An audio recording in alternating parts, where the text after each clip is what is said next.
Today we're getting into the latest Tesla news, including Tesla's new batteries, huge Cybertruck progress, Tesla's rental service, and more, so let's get into it. First up today, a video has leaked of the Cybertruck making a pretty insane U-turn.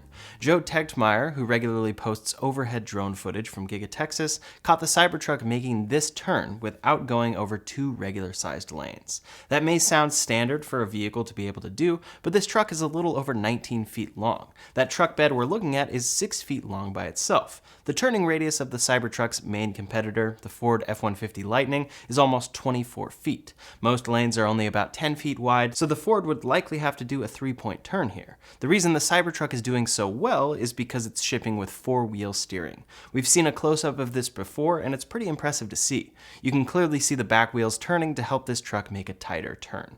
This new drone footage is a great example of why that's necessary and how it's working in practice. If you find yourself needing to make a U-turn on a 2-lane road, you can do that quickly in a Cybertruck, but you'll need to stop and back up to complete the turn in a Lightning, as far as we can tell. 4-wheel steering will also help in a number of other scenarios when driving, especially parking. This video is also particularly notable for how quickly the U-turn is being performed. It really makes it look like the Cybertruck is going to be incredibly fun to drive. All of Tesla's cars so far are this way, so it makes sense, but when looking at the shape of it, it may not be the first thing you most expect with the Cybertruck. Right now, we've been seeing Cybertrucks shipping all around the country, and it appears that some have been designated out of Giga Texas for crash testing.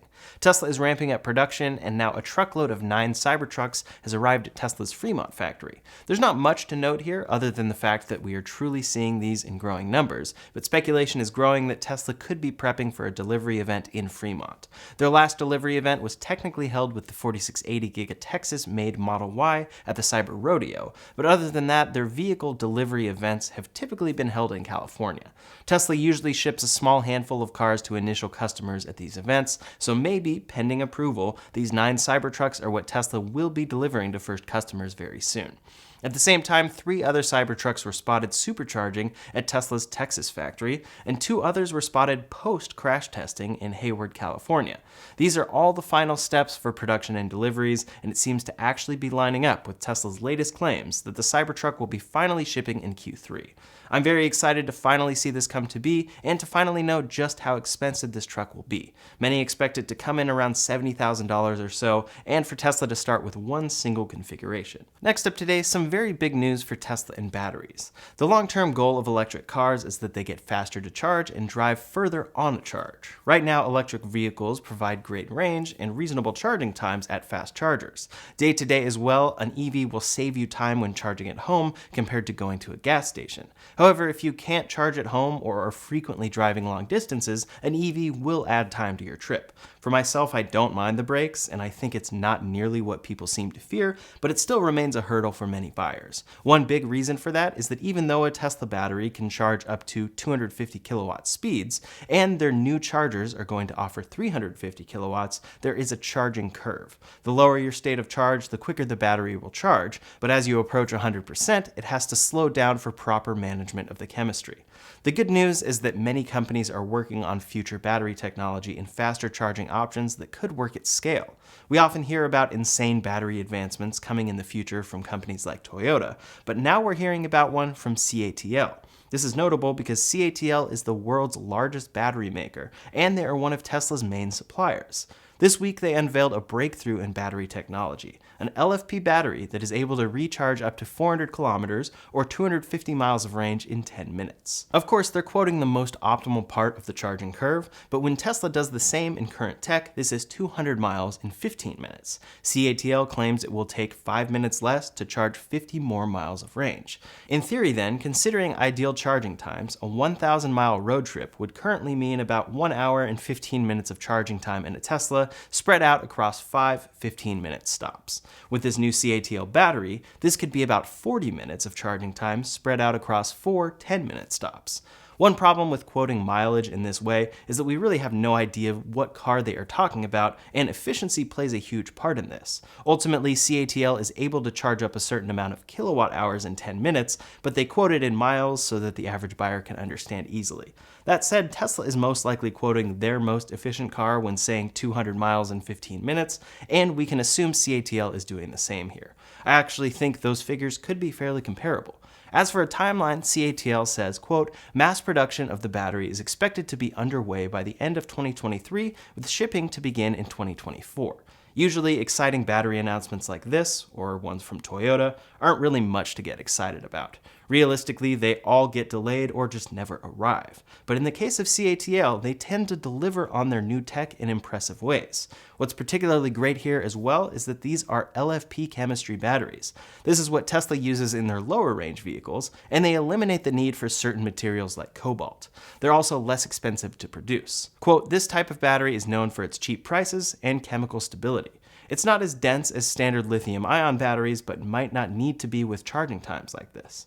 Ultimately, that could mean that this breakthrough leads to faster charging but cheaper battery cells as soon as next year. One problem here is that CATL is a China-based company. Currently, they provide battery cells for Tesla at Giga Shanghai, and if this tech were to be put into Tesla's US-made vehicles, their access to the federal tax credit would be reduced. This could be a reason why Tesla is planning to build a new US battery plant along with CATL.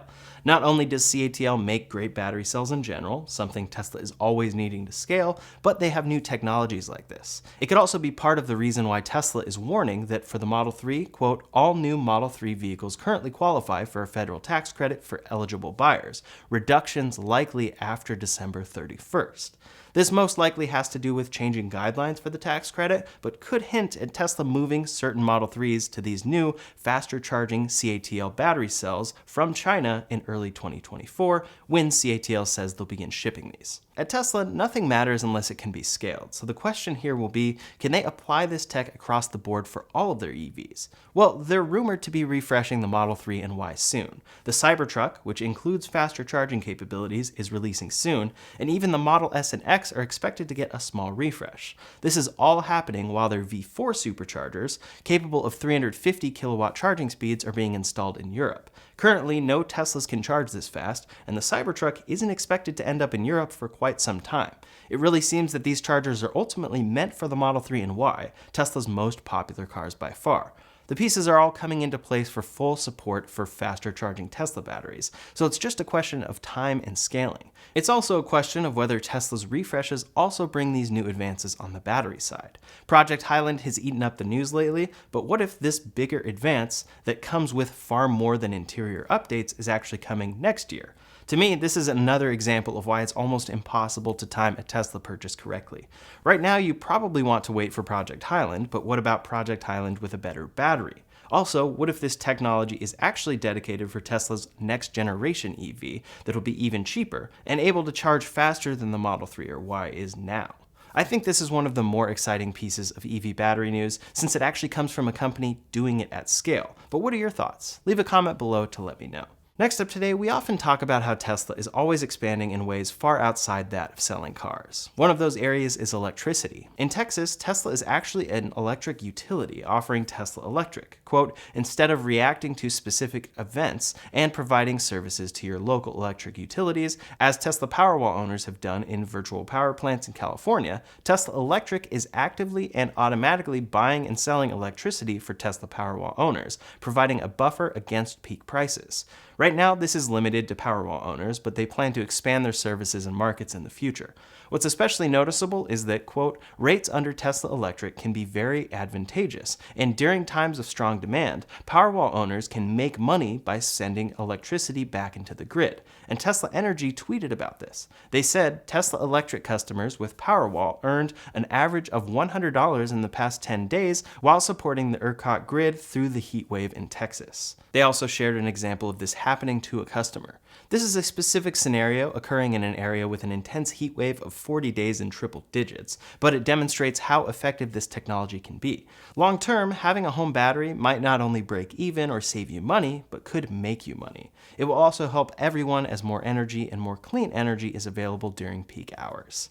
Next up today, Tesla appears to be launching their own in-house rental service. They're reportedly hiring for a pilot program coming in collision centers in Texas, and this job listing was spotted on LinkedIn. They're hiring a program manager in business development to, quote, lead in the launch of the Tesla rental program in Texas. They elaborate that it'll be in all Texas collision sites. Tesla currently has 5 collision centers in Texas near Houston, San Antonio, Austin, and Dallas. These are body shops that customers often have to leave their vehicles at for days or weeks at a time. So it makes sense to launch a rental service at their collision centers so they can offer a Tesla rental to customers that have their vehicles in the shop. They can drop off their vehicle and pick up their rental at the same location. It's unclear if this is going to spread beyond Texas, but I hope all Tesla collision centers have this option in the future. The last thing you want to think about when you've been in an accident is where to get a rental, and this will help simplify the whole process. You'll also get to rent a Tesla when your Tesla is being repaired. In the past, when my car was getting repaired, I was not given a Tesla-specific rental at all. As for this program spreading beyond their collision centers, Tesla has already made significant deals with big rental agencies like Hertz. Hertz is currently taking delivery of an order of 100,000 Teslas to join their fleet. If Tesla were to start renting out their own cars, it will be competing with this existing market. It's possible, though, that the demand for Tesla rentals is high enough that Tesla wouldn't be impacting Hertz's business by entering the market. I'm curious how these rental cars from Tesla are going to be priced, but we might not know for some time since insurance usually covers a rental in the case of an accident. Long term, though, I could definitely see Tesla expanding this to their own rental service. Next up today, we've been hearing a lot about Tesla partnering with various companies so that their vehicles will be able to use Tesla superchargers and even be shipped with NACS connectors. But there hasn't been a lot of insight as to how that would work. It started with Ford and GM agreeing to adopt that tech back in May, saying that their new vehicles would be shipped with NACS starting in 2025. Since then, a bunch of other automakers have followed suit, including Rivian, Polestar, Volvo, and Mercedes-Benz. All these automakers have announced that they'll be providing their existing customers with an NACS adapter to access Tesla's Supercharger network starting next year, and they'll also be installing NACS charging ports in their new EV models starting in 2025. Now, Rivian's CEO has revealed some details on that front. He has assured that the deal does not involve a change in how customers' payment information and data are processed. That will all still be handled by Rivian. In a call with analysts, he said, quote, "There's not any data transfer built into the relationship. It's a charging relationship whereby our customers will access the network and ultimately pay for the charging, and that will flow from us through to Tesla." As I mentioned, that service will be available starting next year, so it sounds like in the meantime, Rivian is developing their own system to handle this. The other companies that have made similar partnerships may be doing the same, but we haven't heard any full details there. At the same time, though, Rivian is continuing to build their own Rivian Adventure fast charging network, which they plan to grow to 3,500 chargers in the US. It's unclear if these chargers are going to remain CCS like the others they've built already, or if they will then be transitioning those to NACS as well. If Rivian is transitioning their actual vehicles to NACS, it would make sense for them to transition their fast chargers as well. Some may be wondering why all these companies would want to make the switch. Well, Tesla's Supercharger network makes up about 60% of the total fast chargers available in the US, so having access to it makes EVs a more realistic option for more customers. Tesla's Supercharger network is also far more reliable than any of the rest of that 40%. Beyond that, not having access to it when other EV makers do is becoming a distinct disadvantage. Most EV makers, aside from Tesla, currently rely on third-party chargers that are often unreliable. So far, those EV makers that haven't announced a partnership are Hyundai, Lucid, and Volkswagen Group, which includes VW, Audi, Porsche, Bentley, and Lamborghini. I wouldn't be surprised if we hear announcements that they'll be adopting NACS as well, if not this year, then in 2024 and 2025. Having fewer chargers available to customers that are also less reliable is going to be a difficult challenge to overcome. Next up today, we know the Model Y is one of the safest vehicles you can buy, but a recent story has proven that again in the real world. Teslas come with advanced active safety features like lane assist and collision avoidance assist, but not everything can be avoided. In the event of an accident, a Tesla may be the best car to be in. All of their vehicles have a 5-star safety rating from NHTSA, and the Model 3 and Y have both received the Top Safety Pick Plus award from IIHS. What does does this mean in a serious crash though? This Model Y was in one, and though it looks like a pile of rubble, the driver didn't lose consciousness and was able to pull themselves out of the car afterwards. The car was sideswiped by a commercial truck and then pushed into a group of trees. Then the truck hit the Model Y a second time from behind in an even worse impact. The Model Y is almost unrecognizable in these photos, but despite the damage it took from the crash, the driver not only survived but was able to escape the wreckage on his own by pulling himself out of the passenger window. He's now recovering in the hospital with a fractured pelvis. In an ICE vehicle, the engine in the front would have likely crushed the driver in an impact like this. This is proof that electric vehicles are much safer than ICE cars because they are much simpler machines. Fewer parts means there is more space to add crumple zones, which absorb impact in an accident. This is another demonstration of Tesla's dedication to safety, and hopefully this driver will have a speedy recovery. Last up today, some updates from other automakers. The Kia EV5 electric SUV has leaked ahead of its official debut, which is scheduled for August 25th. We first saw this car back in March, a week after they released the EV9 SUV. The EV5 will be their smallest so far and will run on the same eGMP platform as the Ioniq 5 and EV6. It'll have more battery capacity than the EV6 though, getting up to 372 miles of range. It'll be officially revealed in China and should start at around $40,000, with the higher trim starting around $42,600. These images come from China's Ministry of Industry and Information Technology and show the EV5 in its production form. It looks like it'll be produced in China and exported to international markets, competing with the Model Y. With a longer range and lower starting price, this car is definitely built to compete. Over at Jaguar, they are currently working on their electric lineup, and their current I-Pace has been left out. They are officially discontinuing that car before the company's relaunch in 2025. Instead, they are going in a new direction with their first next-gen EV, a four-door GT expected to release in 2024. It will be built on their JEA platform, and they say it will get up to 430 miles of range, coming in at $127,626.